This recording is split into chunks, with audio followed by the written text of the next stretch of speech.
મિત્રો आज અમદાવાદમાં એક મહિલા સ્કૂટી લઈને જતી હતી, પોલીસે રોકી, પોલીસને પૂછપરછ કરવાનો રોકવાનો એમનો અધિકાર છે। આ દરમિયાન બેને પૂછ્યું કે તમે કોણ છો, એટલે પોલીસ કર્મચારીએ કહ્યું આ મારું આઈ કાર્ડ।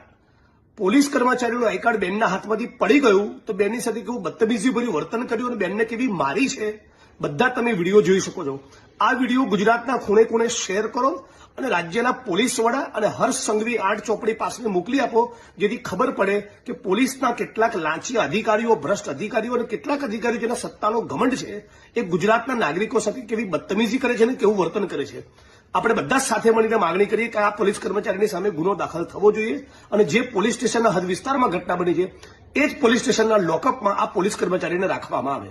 તરફ દોડે છે, બે જણ એમને પકડે છે, પણ એમનો આક્રોશ ઓછો થતો નથી મારવા માટેનો। અને પછી અમે લોકો 112માં ફોન કર્યો તો પોલીસ આવે ત્યાં સુધી એમને ક્લિયર અમને કહી દીધું હતું કે પોલીસ સ્ટેશન મારા વિરુદ્ધ ફરિયાદ કોઈ લખશે નહીં, કોઈ પીએસઆઈ વીઆઈ એટલું નહીં કે મારા વિરુદ્ધ ફરિયાદ લખી શકે, પોલીસ વિરુદ્ધ ફરિયાદ ક્યારેય ના લખે।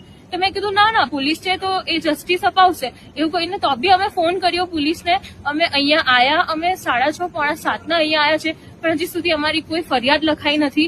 પીઆઈ સાહેબ એવું કે છે, પીએસઆઈ સાહેબ બી ચોખ્ખી ના પાડી દીધી, એનો પણ વિડીયો છે, એમને ક્લિયર ના પાડી ક્રિશ્ચિયન સાહેબે કે અહીંયા હું ફરિયાદ નહીં લખી શકું પોલીસ વાળાની। અહીંયા પીઆઈ મેડમે મને એકલી બોલાવીને બી ખખડાઈ કે પોલીસ દિવસ રાત મહેનત કરતી હોય છે, તમે સમાધાન કરી લો। એમને બહુ જ ખખડાયું કે દિવસમાં એમને તમારા જેવા કેટલા લોકો મળે, ક્યારેક આવું થઈ જાય, આવું ચોખ્ખું એ બેને જોરથી લડીને પણ મને ખખડાયું। અને પછી અમે અત્યારે હારીને અહીંયા બહાર ઉભા છીએ કે અમે પોલીસ અમારી મદદ કરે।